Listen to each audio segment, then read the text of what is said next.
Usisahau kusubscribe, like na kucomment. Je, uhuru wa mawazo katika vyuo vikuu uko salama? Hilo ndilo swali linalozidi kujitokeza huku sakata la kisheria linalomkabili mhadhiri wa chuo kikuu cha Dodoma UDOM Melkisedek Kaijage likiendelea kuibua mijadala mikubwa nchini Tanzania.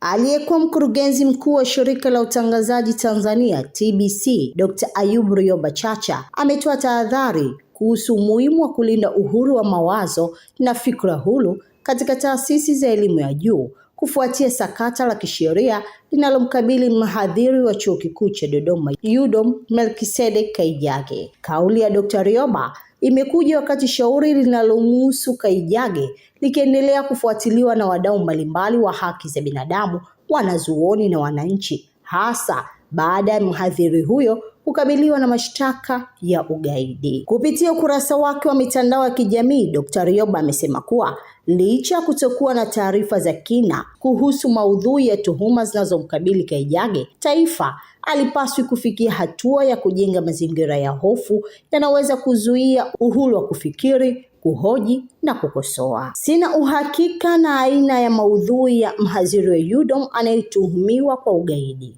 lakini ninashawishika kusema kama taifa tusijiruhusu kufika huko, tutakuwa taifa la watu wajinga sana tukifika pahala tukadhani uhuru wa kufikiri, kuhoji na kukosoa unamilikiwa na watu fulani, ameandika Dr. Ayub Rioba.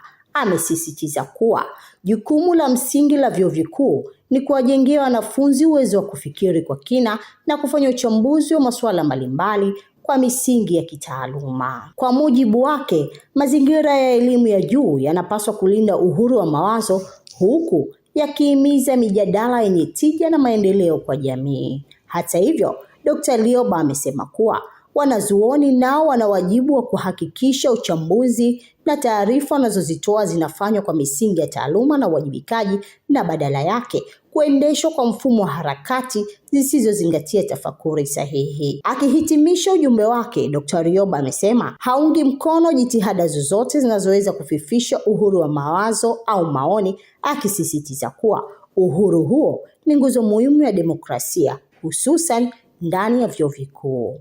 Kaijage alikamatwa tarehe 8 Julai 2026 kufuatia tuhuma zilizohusishwa na uchochezi wa maandamano ya umma yaliyofanyika tarehe 7 Julai 2026 kabla ya baadaye kukabiliwa na mashtaka ya ugaidi. Shauri hilo linaendelea katika vyombo vya sheria ambapo hatima ya tuhuma zinazomkabili itaamuliwa na mahakama kwa kuzingatia ushahidi utakaowasilishwa. Mimi ni Zakia Nanga wa Mwanahalisi TV. Ili kwa wa kwanza kupata habari zetu, tafadhali usisahau kusubscribe, like na kucomment.